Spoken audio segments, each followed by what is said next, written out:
Good afternoon, Packers fans. Welcome to your Packers Daily Chat, coming to you live on the Cheesehead TV social channels. It is Friday. We made it, folks. We are here. It is game day weekend. The Packers set to take on the Minnesota Vikings right there across the street from me at Lambeau Field on Sunday afternoon. It's a nooner, so don't go too crazy on Saturday night because you got to get up and get ready for it early on Sunday. Going to be a good time.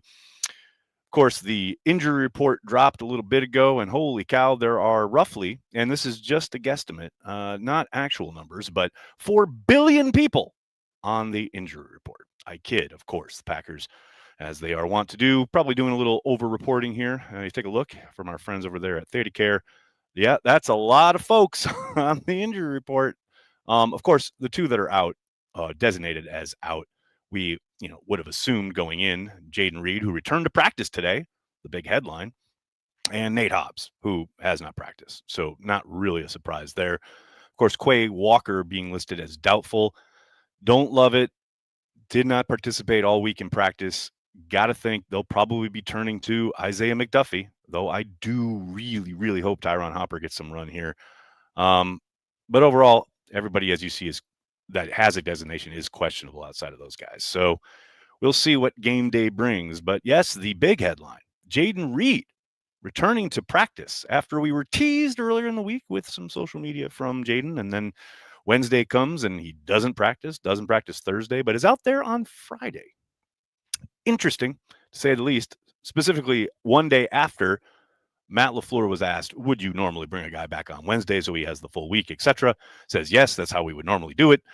And then Jaden Reed is out there. Going to be interesting to see when they do end up activating him. I would be absolutely shocked if he's out there for these next two games whatsoever.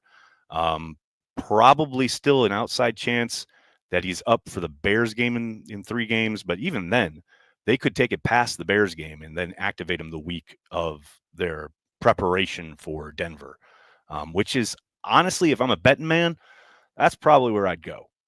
Get as many practices under his belt as possible, because don't forget, he hasn't practiced and there is going to be no practice next week going into the Thanksgiving contest in Detroit. So interesting timing on Jaden's return, but just phenomenal to see him practicing again. First time he's done so since week 2.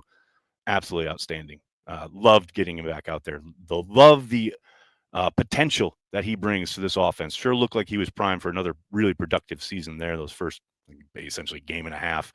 And we all have watched this offense struggle at times, especially through the air. I think he could definitely provide a jolt in that regard. As for this contest, which Jaden most likely will not be playing in, man, this is going to be a tough one. And I know Packers fans probably have seen the highlights anyway of J.J. McCarthy throwing in all the interceptions and that offense being really out of joint. But I really suspect that they are going to come into Lambeau and try and do what the Panthers and the Giants essentially did and just run the ball repeatedly, robotically almost, regardless of what the outcome is, and try to live in 4 downs at a time, suck the air out of the game, make it as short as possible, keep the Packers offense on the sideline, convert a 4th down or 2, and just essentially kind of bludgeon the Packers into submission. That is what I guess will be their approach. Now, of course, for the Packers, the key is getting off the field when it's presented to you, whether that is getting off on a 3rd down or even on a 4th down, or heaven forbid, catching a ball or 2 when the opposing quarterback throws it to you, which this kid has certainly shown a propensity to do. Because there is no greater problem for this team right now against this Vikings team than what we've seen over the course of essentially, I want to say, the last 4 or 5 contests. The one real outlier was the New Year's Eve game, where the Packers obviously blew the doors off the place, put up a ton of points.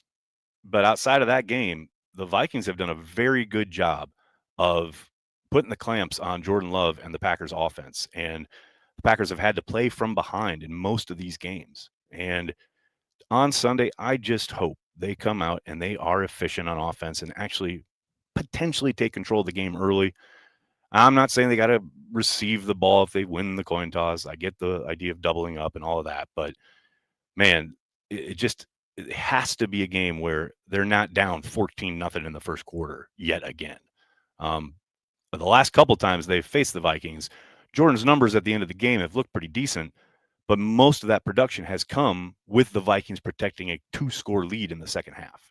Where they're content to let you complete a bunch of stuff underneath, rally and tackle, and make you drive the length of the field. There has got to be a real sense of urgency at the start of this game to put some points on the board and make sure that your defense isn't up against it. And on the flip, it would be nice to get a turnover or two, get some extra possessions, aid in the cause of putting up some points. It's going to be a tough one, and I know, like I said, the Vikings have been struggling, no doubt about it. But you don't have to look much further than their game in Detroit. I think they surprised a lot of people in that contest, and they could very easily do that again on Sunday in Lambeau. So here's hoping get a little efficiency on offense, ability to get your own kind of 2-score lead, and let Micah Parsons and company pin their ears back, because that's the other thing. We're talking a lot this week about the need for Devontae Wyatt and Rashawn Gary in particular to start being a little bit more productive in the pass rushing department. Well, you get a lead and you get your foot on the throat a little bit, play calling wise, as far as, okay, they've got to start kind of dropping back and throwing the ball a little bit more. Now you've got some opportunities to pin your ears back and get after the quarterback, right? Complementary football.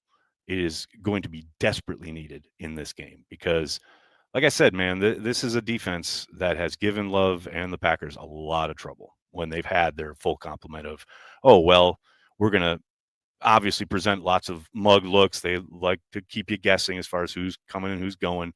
And Jordan and the offense has struggled with it.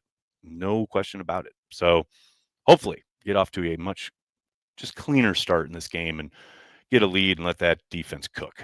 That's my dream right now. How you all doing? Good to see everybody in the comment section, mixing it up. Hope you're all doing well. Look at this. Look, we got all sorts of super chats already. People, Soder's here. It's always good when Soder's here. Before we get going, you guys know I got to give a shout out to our good friends over at ThetaCare. ThetaCare is a proud sponsor of Cheesehead TV. Before the kickoff, huddle up with ThetaCare. With over 60 specialties and care teams across 180 plus locations, they're always available to keep your whole team in peak condition, from physicals to wellness checks and everything in between. Check out thetacare.org/heart for more. All right, folks, what's going on? How we doing? Soder. Micro meetup occurring at Badger State right now. Oh, amazing. Look at that. Badger State. That's like right over there. Hi, guys. I can see you down the way. Right now. Are you guys watching? Are they putting Packers Daily on the TVs? I kid. Well, when you're done there, you should hop over to Green Bay Distillery tonight at 7:00. Hang 10 is playing. My buddy's band, and I'm going to be sitting in for a song or two. So come on by. Pat, how are you doing, man? 3 things getting killed in Wisconsin this weekend: deers, beers, and Vikings. Hoping Jordan Love and crew can get us a turkey pointer. Well played. Well played. Yes. Happy hunting season opener for all those who partake. I know my uncle's probably out there somewhere in a stand as we speak, or getting ready to anyway. The Weird Kids, thanks for being a Care of the G Club member. I like the look. Looking good. Hova, how are you? Thanks for the super chat. Happy Friday, Nags. Hope you're enjoying your time back in Wisconsin. Go Pack Go. I am. Probably enjoyed it a little too much last night, if you know what I mean. But it was a good time, and I'm having a great time. Always good to be back. Great. I tell you what, I put this on social. I'll mention it here. I'm not exaggerating when I say that I sat down for dinner with my dad at Scuba's in Appleton last night. Shout out the old school Mr. Cinders, what it used to be, but now it's called Scuba's. And we sat down, and we had not been on our seats for 30 seconds. And he said, the Packers. All right, let's talk about the atrocious play calling on both sides of the ball. Like, that's how dinner began. It's like my dad's own personal Packers Daily. It's like, oh boy, here we go. So for all of those, don't like LaFleur's play calling, you have an ally in my father. Andrew, good to see you today, buddy. Hey, Aaron, you're invited to join Soder and Marty and me at Badger State after Daily. I wish I could, but I do have something I have to get to. It was good to see you. I don't know if you noticed that you were very busy, but I saw you at the pro shop today. No, I got myself a new hoodie because God knows that's what I need. One more to add to my collection of 4 billion hoodies. Good stuff. Joe Mailman, how are you, sir? Vikings and Lions and Bears. About time. Well played. Weird Kids, how you doing, man?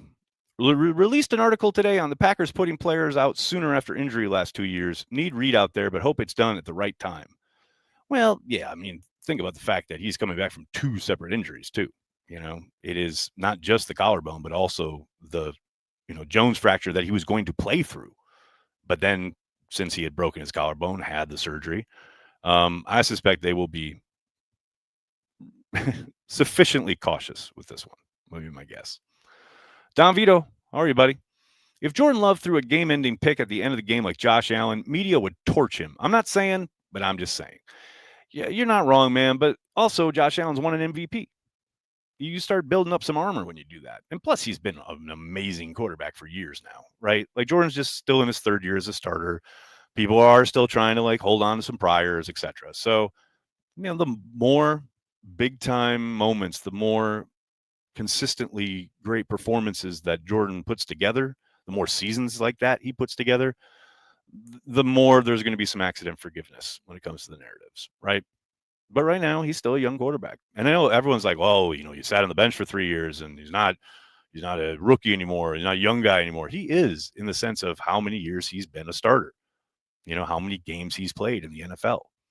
No matter how long you sit on the bench, those games are the experience that you need to get better and improve and develop. And Josh has gone through that. Don't forget, Josh Allen himself was torn apart those first couple seasons. The narratives were not kind, but as he got better and grew and improved and played a lot more, he became a pretty phenomenal quarterback, right? And I suspect that's where Jordan's headed. We'll see. E4, how you doing, man? Run the ball, throw the ball, catch the fucking ball, and kick the ball. Just beat the freaking Vikings. Now, here's a plan we can all get behind. You've laid it out quite succinctly. Well done.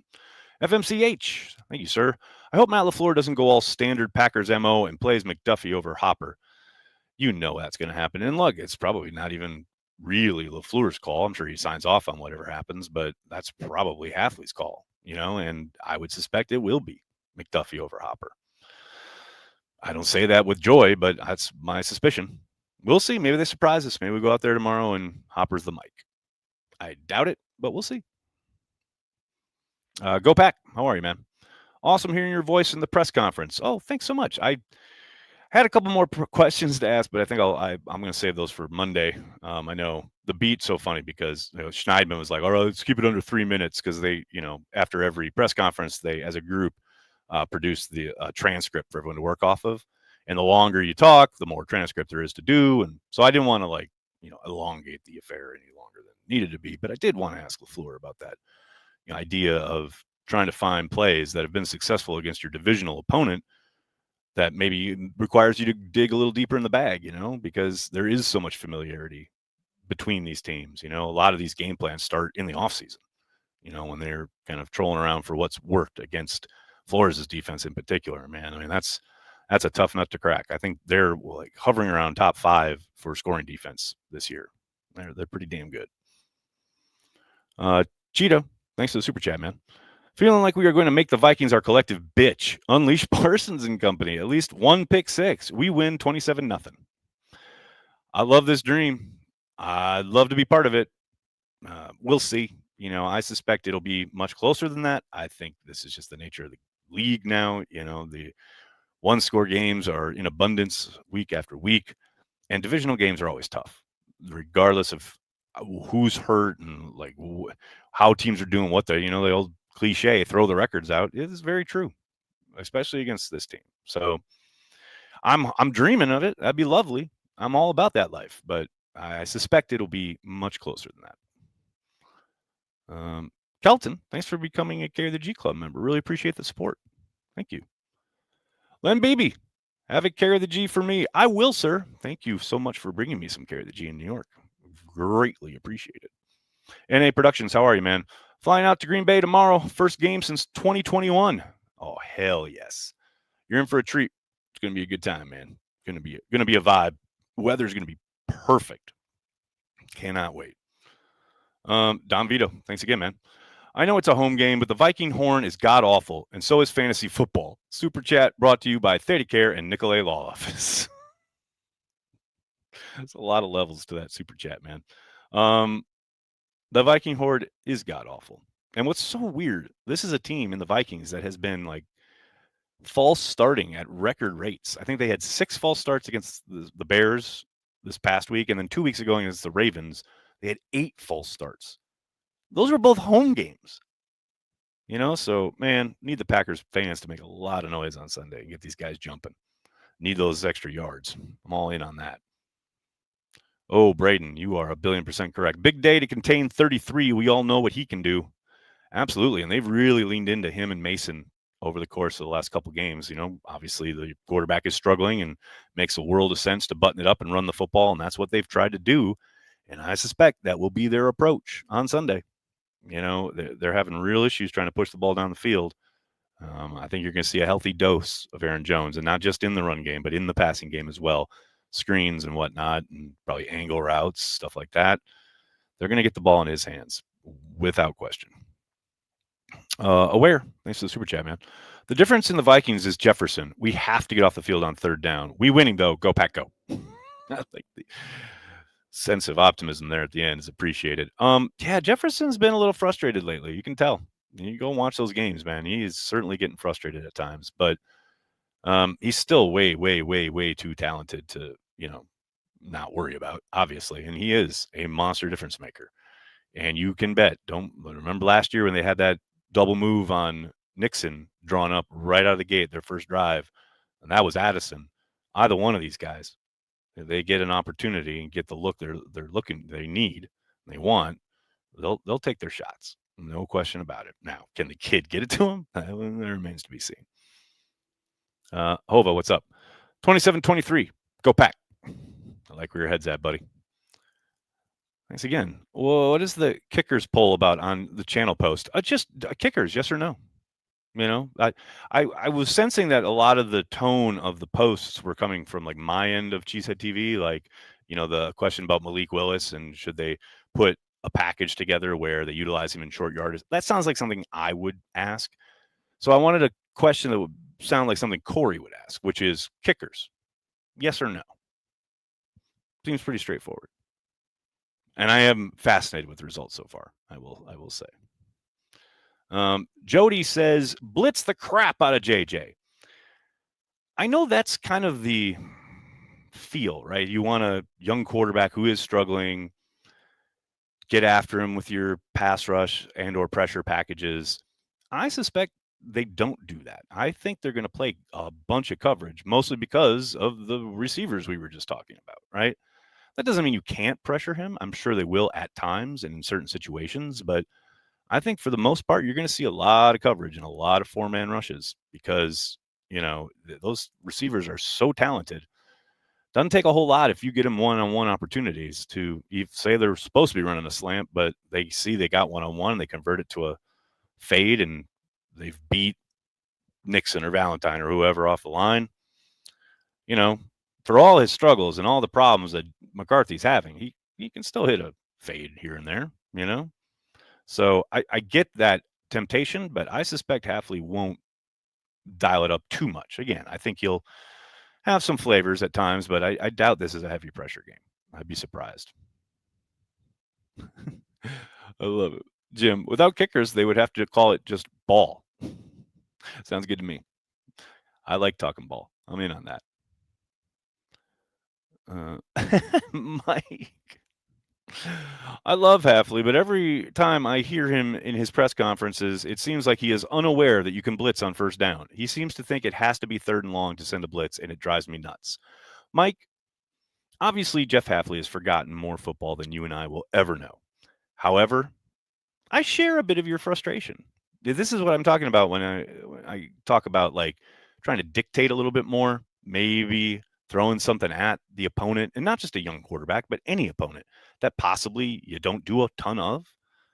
I too would like to see this a little bit more. And it's not to say he hasn't done it at all. There are like really rare moments where he has, but I'm with you, man. It's like it's just possibly at one point, maybe you flip that switch. We'll see. Maybe it's Sunday. I doubt it, but you never know. Hova, thanks again.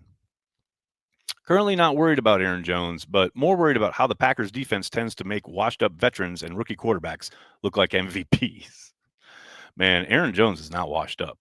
I mean, I don't know if that's who you're including there in that comment, but he's played very well these last couple of games.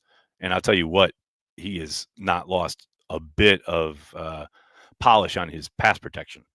He has been stoning fools since he got back from IR.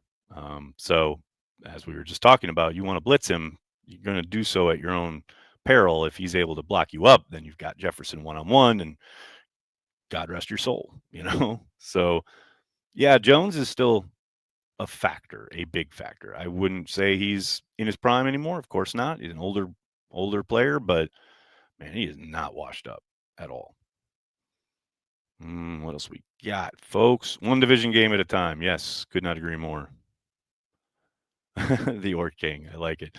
Could really use a good old-fashioned beatdown on Sunday. Stress-free Packer football. Go, Pack, go. Yeah, those were the days, right? You know, the joke about, when you're in the good old days, do you know it? Man, the 90s, that 96 season in particular, man, you just showed up in the morning and knew the Packers were going to whoop some ass. And yeah, they had the dip in the middle of the season, but it never felt like any team was better than the Packers. Can't say that's the case anymore, but man, yeah, those were good times. Absolutely good times. All right, everybody, I'm going to have to get going. Cannot thank you enough for hanging out, talking Packers each and every day, Monday through Friday, right here on the Cheesehead TV social channels. Please do me a monster favor and hit like on the video, subscribe to the channel, and then tell your friends and tell your family. Cheesehead TV, we are devoted to Green Bay Packers fans worldwide. Thanks a lot, everybody. Have a great night. I'll see you on Sunday. Go Pack, go.